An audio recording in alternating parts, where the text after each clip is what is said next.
안녕하십니까 성도 여러분. 9월의 마지막 안식일입니다. 하나님의 은혜가 우리 모든 성도님들의 가정마다 함께 하시기를 이 시간에 간절히 바랍니다. 오늘은 에스겔 17장을 공부하겠습니다. 에스겔 17장은 이렇게 시작합니다. 인자야, 너는 수수께끼와 비유를 이스라엘 족속에게 베풀어. 그래서 이 에스겔 17장은 하나님께서 에스겔을 통하여 알려주신 두 가지 비유를 담고 있습니다. 첫째는 독수리 비유입니다. 이 비유는 아주 절망적인 비유입니다. 유다 왕국의 멸망을 왜 유다 왕국이 멸망할 수밖에 없는지를 나타내주는 그러한 비유가 바로 이 독수리 비유고, 두 번째 비유는 백향목 비유입니다. 이것은 절망적인 독수리 비유에 반해서 소망을 담고 있는 그러한 비유입니다. 구약 성경에 나타나는 하나님의 메시지들을 이렇게 살펴보면 대부분 이런 패턴을 유지합니다. 절망적인 심판, 그러한 것들이 있지만 그러나 거기서 끝나지 아니하고 소망을 이렇게 보여주는 그러한 것으로 마무리되는 것들을 우리는 알 수 있습니다. 하나님의 백성들의 삶에 있어서 소망이 없다면 어쩌면 그것은 절망으로 끝날 수밖에 없는 가장 비참한 삶이 아닐까 그렇게 여겨집니다. 그러나 우리 하나님께서는 늘 심판의 메시지를 주시면서 심판 너머에 있는 소망의 그러한 메시지들을 우리들에게 알려주고 있습니다. 독수리 비유, 에스겔서 17장 1절부터 22절까지 이 독수리 비유에 관해 있는데 1절부터 11절까지는 그 비유를 말씀하시고, 그 다음에 11절부터 21절까지는 그 비유에 대한 해석을 들려주고 있습니다. 그래서 저는 1절부터 21절에 있는 말씀을 다 뭉뚱그려서 비유와 더불어 해석까지 함께 우리 성도님들에게 알려드릴까 합니다. 성경은 이렇게 말씀하십니다. 주 여호와의 말씀에 채색이 구비하고, 색깔이 있고 그 말이죠. 날개가 크고 깃이 길고 털이 숱한, 털이 많은 큰 독수리가 레바논에 이르러 백향목 가지를 치하되 그 연한 가지 끝을 꺾어 가지고 장사하는 땅에 이르러 상고의 성읍에 두고. 11절부터 있는 말씀을 보면은 여기 이 큰 독수리는 바벨론을 가리킵니다. 바벨론이 그 연한 가지 백향목에서 가지 하나를 꺾어 가지고 그것을 장사하는 땅 상고의 성읍에 두었다. 즉 여기 상고의 성읍이라는 것은 그 당시 당대 최고의 이 부강한 나라 바벨론을 가리키는 말이라고 11절부터 설명하고 있습니다. 그래서 바벨론이 레바논의 가지를 꺾어다가 이 바벨론 땅에다가 그것을 두었다라고 얘기하고 있습니다. 또 그 땅에 종자를 취하여 옥토에 심되 수양버들 가지처럼 큰 물가에 심더니, 여기 큰 물가라고 하는 것은 유브라데스 강을 일컫는 말입니다. 그것이 자라며 퍼져서 높지 아니한 포도나무 곧 굵은 가지와 가는 가지가 난 포도나무가 되어 그 가지는 독수리를 향하였고 그 뿌리는 독수리 아래에 있었더라.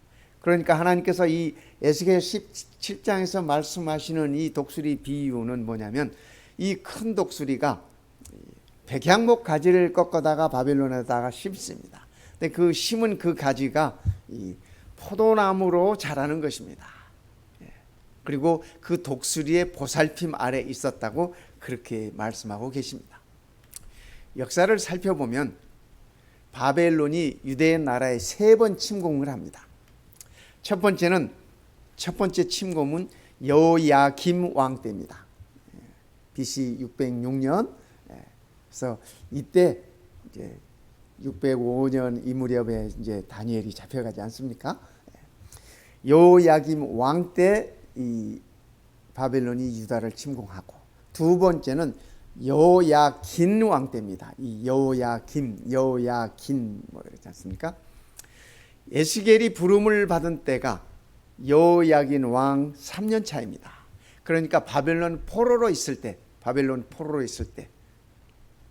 그때 에스겔이 부름을 받습니다. 세 번째, 유다가 바벨론에게 침공을 받은 것은 시드기야 왕 때입니다. BC 586년에.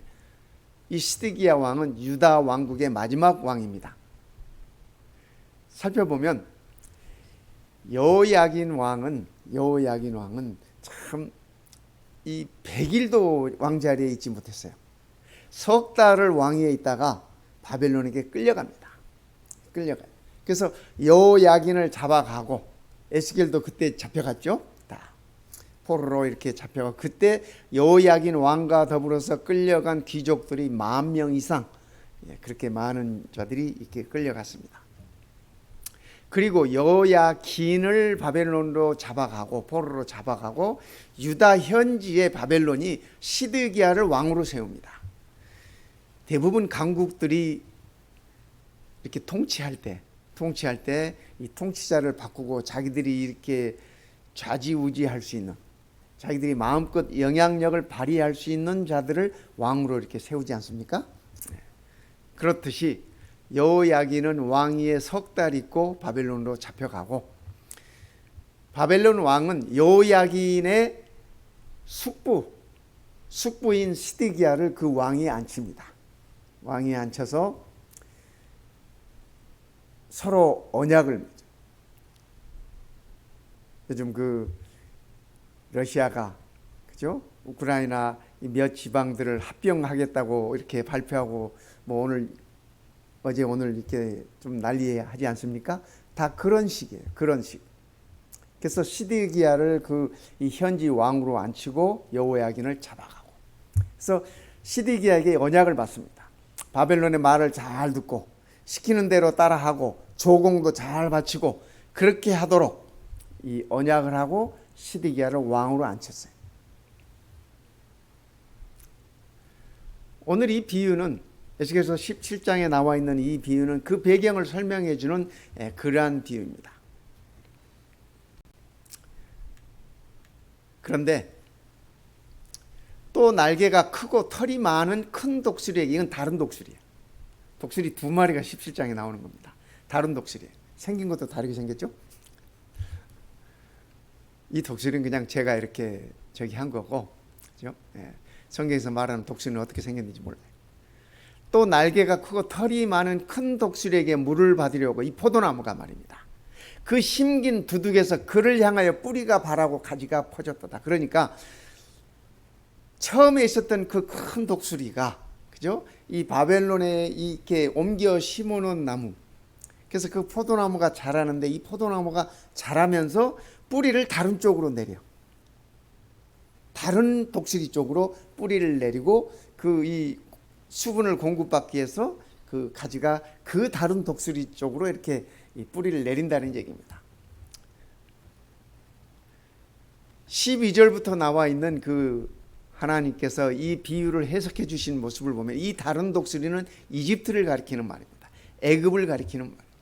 바벨론 왕이 시드기야에게 앞으로 내 말을 잘 듣고, 하나님께서도 에스겔을 통해서 유다에게 바벨론에게 순복하라고 그렇게 말씀하셨어요. 근데 시드기야가 왕이 된 다음에 그가 바벨론 말을 듣지 않습니다. 모르겠어요. 자존심이 상했는지, 이집트가 더 강하다고 여겨졌는지, 어쨌든 이집트의 힘을 빌려서 바벨론에서 이렇게 벗어나고자 하는 그러한 시도를 합니다. 그래서 결국은 시드기야가 유다 나라의 마지막 왕인데, 그가 나중에 이 3차 침공 때 바벨론 왕에게 이렇게 붙잡혀 가가지고 이렇게 묶여 가지고 눈도 다 뽑히고 그렇게 해가지고 감옥에 있다가 옥사합니다. 감옥에서 죽습니다. 그것이 유대 왕국의 마지막 왕의 운명이었습니다. 나 주 여호와가 말하노라. 이 16절에서 지금 설명하고 계시는 것이요. 내가 나의 삶을 두고 맹세하노니 바벨론 왕이 그를, 여기 그는 시드기야 왕입니다, 바벨론 왕이 그를 왕으로 세웠거늘 그가 맹세를 업신여겨 바벨론과 했던 언약관계, 맹세를 업신여겨 언약을 배반하였은즉 그 왕이 거하는 곳, 즉 바벨론 중에서 왕과 함께 있다가 죽을 것이라. 그래서 에스겔의 메시지처럼 하나님께서 전해준 이 말씀처럼 시드기야 왕이 그렇게 죽습니다. 바벨론으로 끌려가서 눈도 다 뽑히고 비참한 모습으로 거기서 보내다가 감옥에서 그렇게 죽습니다. 그래서 하나님의 말씀대로 그대로 이루어지는 모습을 우리는 보는 것입니다. 우리가 성경에 이렇게 대선지서, 소선지서 이렇게 이 선지자들을 얘기하지 않습니까? 성경을 얘기할 때 그렇게 얘기합니다. 대선지서는 이사야, 에레미야, 에스겔, 다니엘 이 네 책을 가리켜서 대선지서라고 얘기를 합니다. 그리고 소선지서는 12권 호세아, 요엘, 아모스, 오바댜 우리 구약 마지막에 있는 그 작은 선지서들을 얘기합니다. 그런데 성경을 이렇게 나누는 것은 예레미야가 큰 선지자고 이사야가 위대한 선지자고 뭐 에스겔이 훌륭한 선지자여서가 아니라 성경의 분량대로 성경의 분량에 따라서 그렇게 편리하게 구별한 것뿐입니다.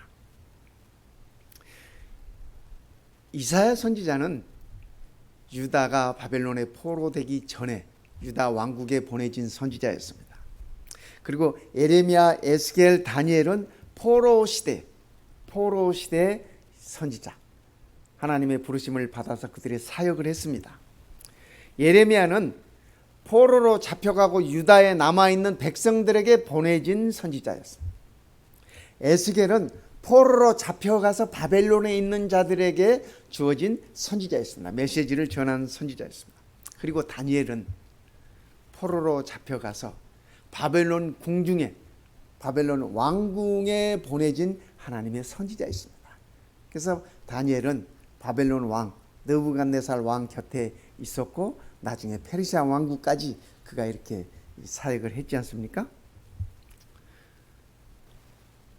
하나님께서는 당신의 백성들에게 그들이 어디에 있든지 유다에 있든지 포로로 잡혀가 이방 나라에 있든지 선지자들을 통해서 하나님의 메시지를 보낸 것입니다. 이 메시지의 패턴은 늘 처음에는 너희가 이렇게 나를 대적하고 우상 숭배하고 하면은 너희가 멸망할 것이다. 심판을 받을 것이다. 그러나 그 심판이 끝이 아니라 하나님께서 소망을 주는 그러한 메시지로 늘 이 하나님의 기별들은 그 끝을 맺습니다. 이 두 마리 독수리가 주는 교훈은 그렇습니다. 두 마리 독수리가 주는 교훈은 처음 독수리는 바벨론이라고 말씀하지 않았습니까? 두 번째 독수리는 애굽이라고 말씀드렸어요. 유다가 바벨론과의 세운 언약, 그 약속을 지키지 않음으로 인해서 애굽에 그들의 도움을 청하고 애굽에 의지함으로 인해서 그것 때문에 유다가 멸망합니다. 하나님께서 그렇게 될 것이라고 말씀하셨습니다. 이 말씀 가운데는 무슨 의미가 있냐면 하나님께서 당신의 백성들과 언약을 세우셨습니다. 아브라함 때부터 시작해서, 그죠? 이스라엘 백성들에게 늘 하나님께서는 그 언약을 새롭게 하셨어요. 그런데 하나님의 백성들이, 이스라엘 백성들이 하나님의 언약을 우습게 여기고 그 언약을 지키지 않습니다. 약속을 지키지 않습니다. 그리고 늘 하나님께 등을 돌리고 하나님께 범죄하고 심지어는 하나님의 성전에서까지 그들이 우상을 숭배하는 그러한 극악한, 하나님 보시기에 극악한 범죄들을 저질렀습니다.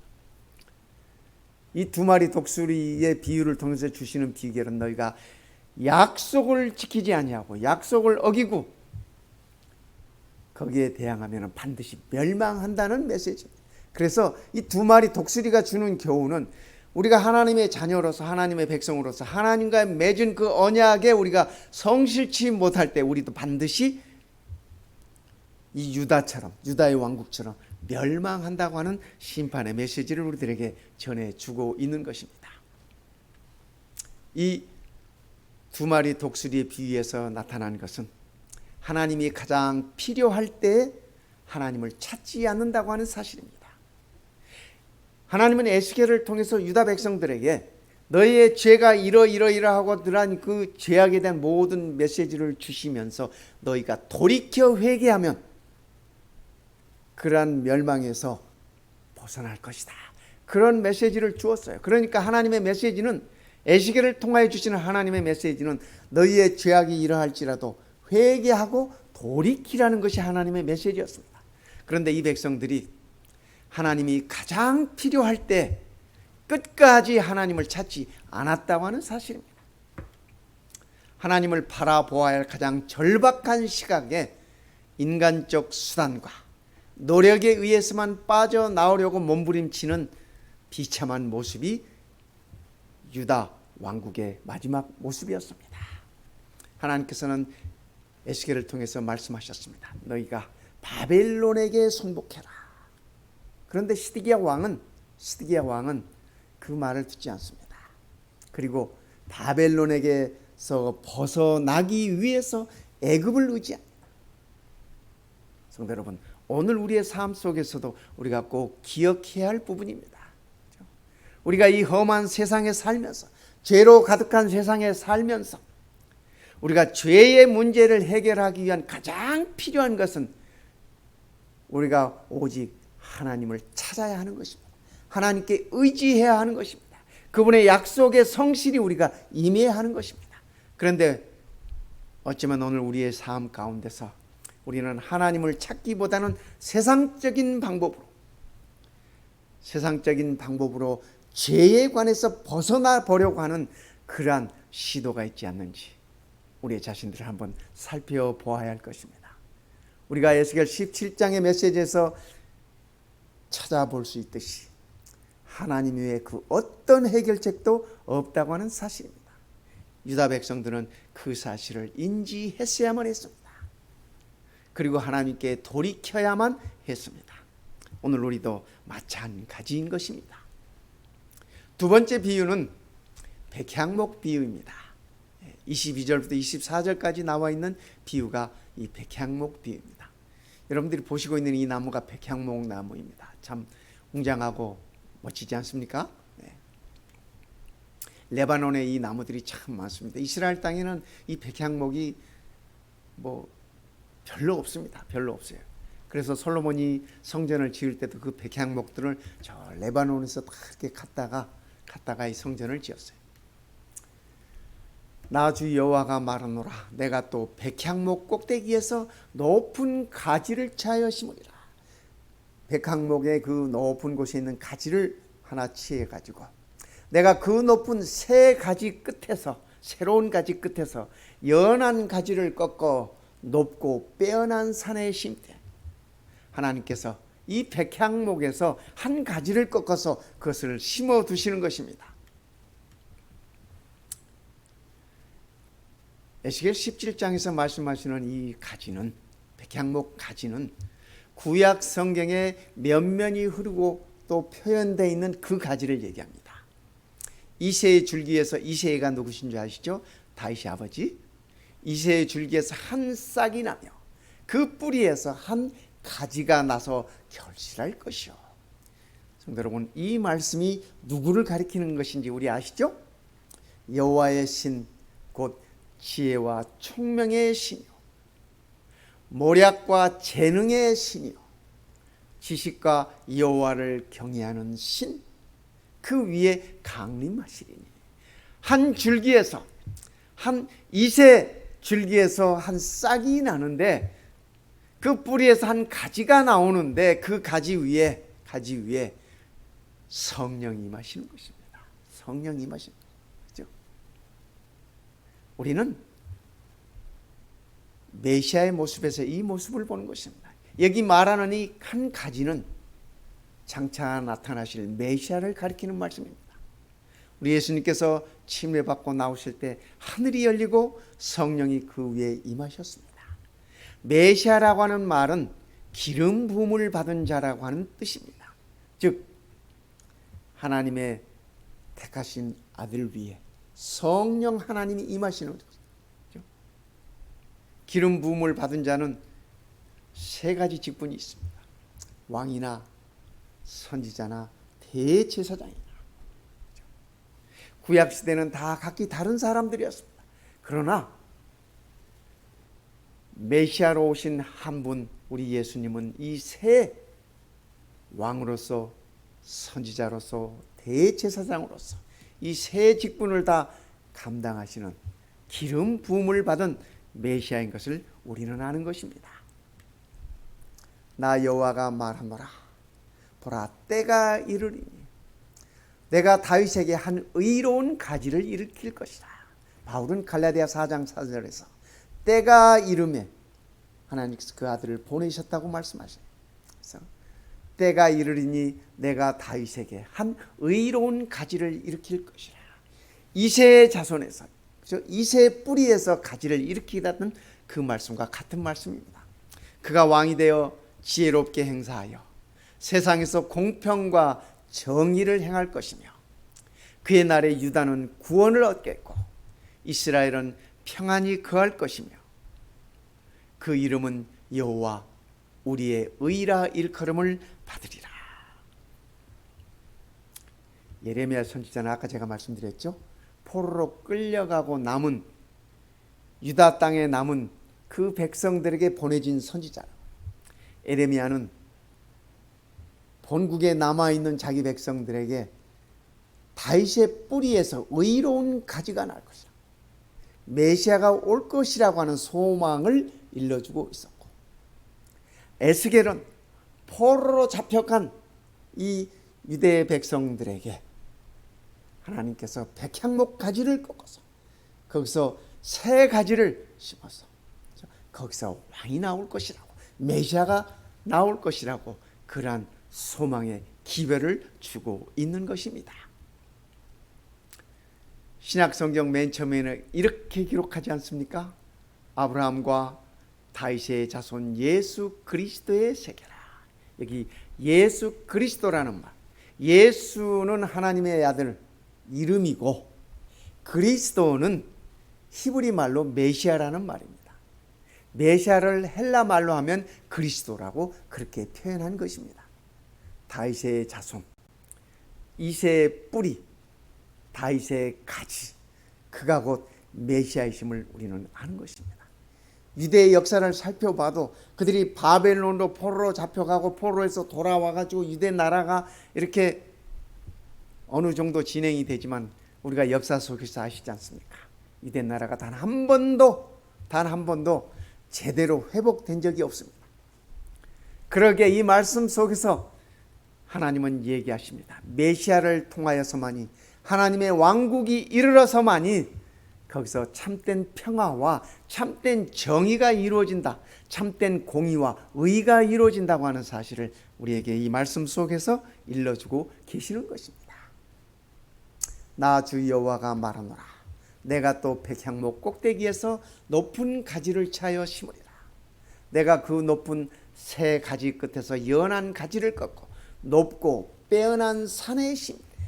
여기 높고 빼어난 산이라고 하는 것은 구약 성경에 쭉 살펴보면 시온산을 가리킵니다. 예루살렘이 성전이 있는 곳이 그곳이 시온산. 그러나 우리가 지금도, 그죠? 제가 예루살렘을 한 서너 번은 간 것 같습니다. 지금도 하나님께서 이 에스겔서에서 말씀하셨던 것처럼 그 시온이 아니에요. 그죠? 범죄가 들끓고, 그죠? 지금도 종교적인 싸움이 끊이질 않고 하나님의 영광이 떠나버린, 그죠? 예루살렘일 뿐입니다. 이 땅에서 보는 시온산은 성경이 말하는 그 시온은 더 이상 있지 않음을 우리는 압니다. 물론 유대인들은 시온으로 돌아가자 그래가지고 지금 그 지역에, 지금 이스라엘 그 땅에 이스라엘 나라를 건국한 것입니다. 그들이 몇천 년 동안 나라 없이 모든 지구상의 모든 지역들을 뿔뿔이 헤어져서 그야말로 디아스포라로 그렇게 지내왔던 사람들인데, 시오니즘이라고 해서 고향으로 돌아가자. 그들이 말하는 고향은 몇천 년 전 얘기입니다. 그 고향으로 돌아와서 지금 이스라엘 그 나라를 그들이 이렇게 차지하고 있습니다. 그러나 하나님께서 말씀하시는 높고 빼어난 산, 그 시온은 이 땅의 시온이 아니라 하나님께서 망하지도 아니하고 영원히 설 하나님의 왕국을 가리키는다는 사실을 우리는 말씀 속에서 깨달을 수 있습니다. 이스라엘 높은 산에 심으리니 그 가지를 말입니다. 그 가지가 무성하고 그 레바논 있는 그 백향목 가지 말입니다. 그 가지가 무성하고 열매를 맺어서 아름다운 백향목을 이룰 것이요, 각양새가 그 아래 깃들이며 그 가지 그늘에 거할지라. 백향목 비유의 마지막 말씀입니다. 그죠? 그 가지가 무성하고, 그죠? 많은 열매들을 맺고 아름다운 백향목 숲을 이루고 많은 새들이 그 백향목 나무에 깃들일 것이다. 장차 이루어질 하나님의 왕국에 대한 소망을 에스겔은 이렇게 표현하고 있는 것입니다. 예수님께서도 같은 비슷한 말씀을 하셨습니다. 비유를 베풀어 가라사대, 구약에서는 에스겔은 백향목 비유지만은 예수님은 겨자씨 비유를 말씀하셨습니다. 천국은 마치 사람이 자기 밭에 갖다 심은 겨자씨 한 알 같으니 이는 모든 씨보다 작은 것이로되. 그렇다고 해서 겨자씨가 모든 씨보다 제일 작은 건 아니에요. 그보다 더 작은 씨들도 물론 있습니다. 그러나 예수님의 이 말씀은 겨자씨가 작다라고 하는 것을 의미하는 그런 말씀이에요. 자란 후에는 나물보다 커서, 그렇죠? 제가 이스라엘에 있는 이 겨자들을 보았습니다. 제 키보다 더 큽니다. 이렇게 그 갈릴리 주변에 이렇게 자라고 있는 겨자들을 보면 나물보다 커서 나무가 되되 공중의 새들이 와서 그 가지에 깃들이느니라. 그 잘 자란 겨자나무에 새들이 와서 깃든다. 잘 자란 백향목에 새들이 와서 깃든다. 이 두 가르침은 하나님의 왕국, 하나님이 통치하시는 그 나라, 메시아가 통치하시는 그 나라. 저는 천국이라는 말보다는 하나님의 왕국이라는 말이 더 좋습니다. 천국 하면 왠지 우리 기독교인만 천국을 얘기하는 것이 아니잖아요. 그래서 저는 하나님의 왕국이라는 표현이 더 좋습니다. 하나님이 통치하시는 나라, 그죠? 내가 믿는 여호와 하나님이 통치하시는 그 나라, 저는 그 표현이 더 좋습니다. 예수님은 이렇게 겨자씨의 비유를 통해서 그 왕국에 관해서 우리들에게 일러주셨습니다. 이 겨자의 비유는 천국에 하나님의 왕국이 은밀히 성장한다고 하는 의미가 있습니다. 은밀성을 가지고 있어요. 그렇죠? 기독교의 복음 또한 은밀히 핍박 가운데서도 박해 가운데서도 그 왕국이 점차 확장되기 시작했습니다. 뿐만 아니라 이 하나님의 왕국의 특징은 확장성이 있습니다. 그 지경을 점점 넓혀가는 것입니다. 그렇죠? 우리나라에도 이 기독교 복음이 들어온 것이 아주 늦게 들어왔습니다. 그렇지 않습니까? 네. 다른 나라들 다 기독교 복음들이 이미 들어오고 있을 때 선교사들을 통해서 우리에게 그 복음이 주어졌습니다. 지금은 우리나라가 세계 선교에 있어서 앞서가는 나라입니다. 그렇죠? 하나님의 왕국에 점차 확장되는 모습을 우리는 보는 것입니다. 그리고 하나님의 왕국은 그 변화성이 있습니다. 변화합니다. 처음에는 작지만 큰 나무로, 큰 숲으로 이루듯이 이렇게 변화해 가는 것입니다. 하나님의 백성들도, 우리들도 이 변화를 경험하고 그 변화 속에 있지 않습니까? 메시아를 살펴보면, 신약성경에 나타난 메시아의 모습을 살펴보면 참으로 보잘것없습니다. 겨자씨 한 알과 같습니다. 그렇죠? 하나님의 아들이 태어났을 때는 말 밥통에서 태어났어요. 말 구유에서 태어났어요. 그죠? 얼마나 낮은 모습입니까? 얼마나 보잘것없는 모습입니까? 그죠? 아무도 왕 대신 예수를 찾아주지 않았습니다. 그저 먼 이방 나라에서 온 동방 박사들, 그리고 들에서 양을 치던 목자들, 그들이 하나님의 아들의 태어나심을 찾아주었습니다. 참으로 보잘것없었습니다. 그리고 이 예수는 가난한 목수의 아들로 성장했습니다. 배운 것도 가진 것도 집안도 아무것도 없는 그러한 정말 보잘것없는 그러한 청년으로 성장하기 시작했던 것입니다. 뿐만 아니라 그가 공생애를 시작하면서도 그를 추종했던 제자들의 모습을 봐도 마찬가지입니다. 배우지 못한 어이부들, 세리 등등 이런 제자들이었습니다. 그런데 우리 예수님은 이런 제자들을 두고 이렇게 말씀하십니다. 하나님의 왕국이 어떻게 퍼져나가야 할지 비전을, 꿈을 이 제자들에게 이렇게 제시하셨습니다. 그러므로 너희는 가서 모든 족속으로 제자를 삼아라. 태어나서 단 한 번도 그들 나라 밖으로 나가본 적이 없는 이 제자들을 향해서 예수님도 태어나서, 그죠? 어렸을 때 애굽에 잠깐 피난 간 것 말고는 단 한 번도 그 땅 밖으로 나가 보신 적이 없습니다. 제자들 마찬가지. 그런 제자들을 향해서 뭐라고 말씀하세요? 가서 모든 족속으로 제자를 삼아라. 이렇게 말씀하셨습니다. 어떻게 보면 우리 예수님의 꿈도 야무져요. 승천하시기 직전에 제자들을 향해서 이렇게 말씀하십니다. 예루살렘과 온 유대와 사마리아와 땅 끝까지 이르러 내 증인이 되라. 이렇게 말씀하셨어요. 말씀드렸죠. 제자들이 이스라엘 땅 밖으로 나가본 적도 없다. 그런데 이 제자들을 향해서 우리 주님께서 말씀하십니다. 하나님의 왕국을 확장시키기, 하나님의 왕국이 성장하도록 그 지경을 넓힐 수 있도록 제자들에게 이렇게 사명을 주신 것입니다. 유대와 사마리아와 땅 끝까지 가라. 땅 끝까지 이르러 나의 증인이더라. 이렇게 말씀하시는 것입니다.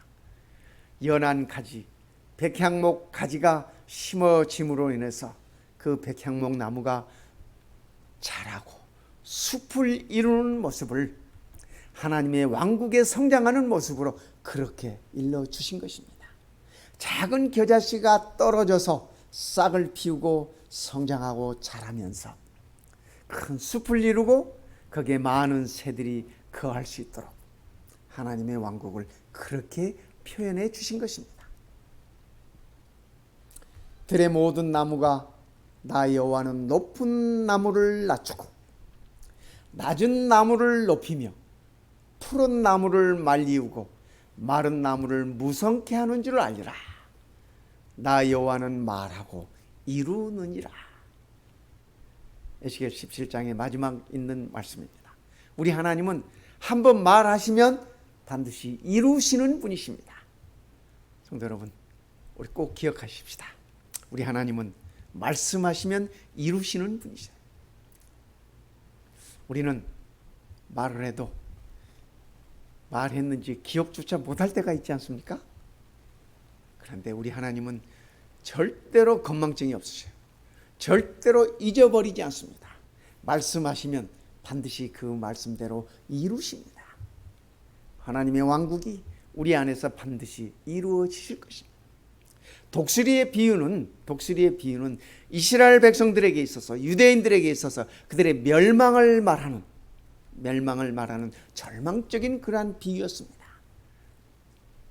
약속을 이행치 않음으로 찾아오는 비참함, 그 민족들의 참으로 눈뜨고 볼 수 없는 그러한 비참한 모습을 말씀하셨습니다. 하나님께서 말씀하세요. 나와의 약속 또한 마찬가지다. 우리의 영적인 삶을 얘기하시는 것입니다.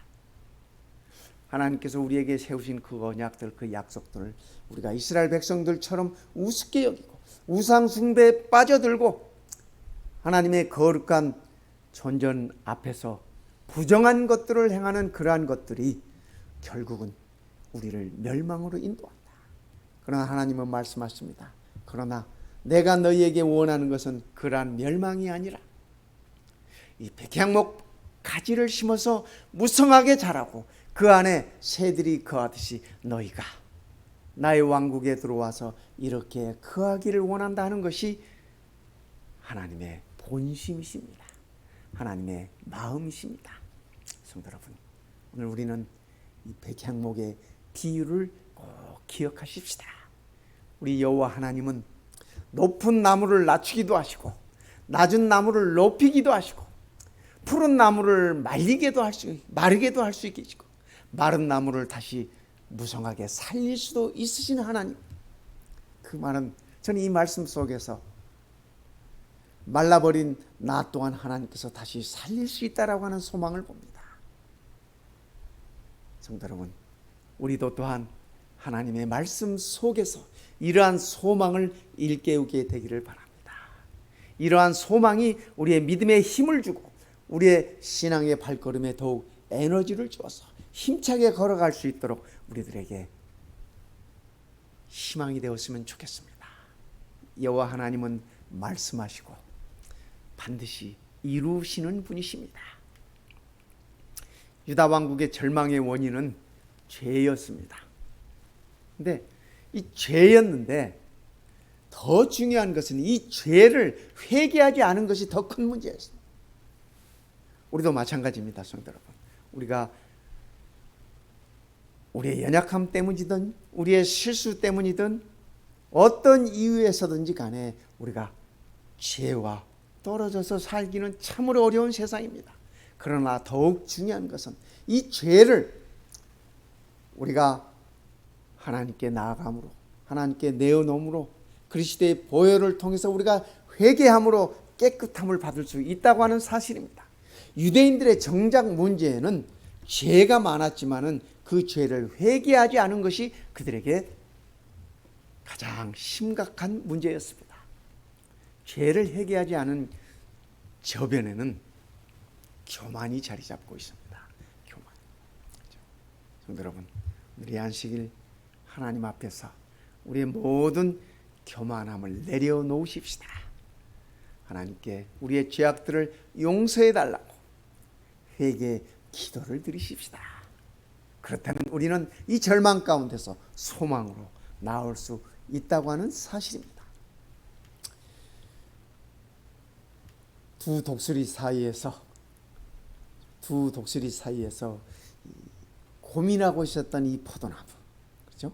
이 포도나무. 우리는 하나님의 약속에 우리의 뿌리를 깊이 내리면 좋겠습니다. 말씀하시면 이루시는 그분의 말씀에 우리의 믿음의 뿌리를 내렸으면 좋겠습니다. 하나님께서 말씀하셨어요. 유다야, 바벨론에 순복하고 이집트에 기대지 말아라. 그런데 유대 백성들은 그 말씀을 귓등으로도 듣지 않은 것 같습니다. 시드기야 왕은 그가 바벨론에 의해서 왕위에 앉았지만은 그것을 깨우쳐보기 위해서 바벨론을 등지고 이집트의 힘을 얻어서 그것을 자기 나라를 회복해 보려고 했습니다. 그러나 끝내는 그 또한 가장 비참한 모습으로 유대 왕 중에 가장 비참한 최후를 그가 맞이합니다. 여기에 우리의 영적인 교훈이 있습니다. 성도 여러분, 우리가 하나님의 말씀에 귀 기울이지 아니하고 하나님의 약속의 말씀에 우리가 등을 돌릴 때 끝내는 시드기야 왕의 최후처럼 그렇게 된다고 하는 사실입니다. 그러나 하나님은 우리에게 말씀하십니다. 내가 너희에게 원하는 건 그것이 아니다. 회개하고 돌아와라. 그래서 나의 왕국에 평화롭게 정의롭게 의로운 이 왕국에 거하라 라는 것이 하나님의 메시지입니다. 그래서 참 이 레바논 백향목처럼 우리가 한 마리의 새가 되어 평화롭게 거할 수 있으면 좋겠습니다. 꼭 하나님의 왕국이 미래에 도래하는 것만 아니고 예수님께서 말씀하셨지 않습니까? 하나님의 나라는 이미 너희 안에 있느니라. 오늘 우리에게 있어서 하나님의 왕국은 이미 시작되었습니다. 우리 안에 하나님의 왕국은 있습니다. 하나님께서 내 삶을 지도하시고 내 안에 거하시면 우리는 하나님의 왕국에 거하는 것입니다. 이 하나님의 왕국은 오늘 우리 안에 있을 뿐 아니라 이 하나님의 왕국은 주의 재림과 더불어 궁극적으로 끝내는 영원히 우리들에게 임하여 올 것입니다.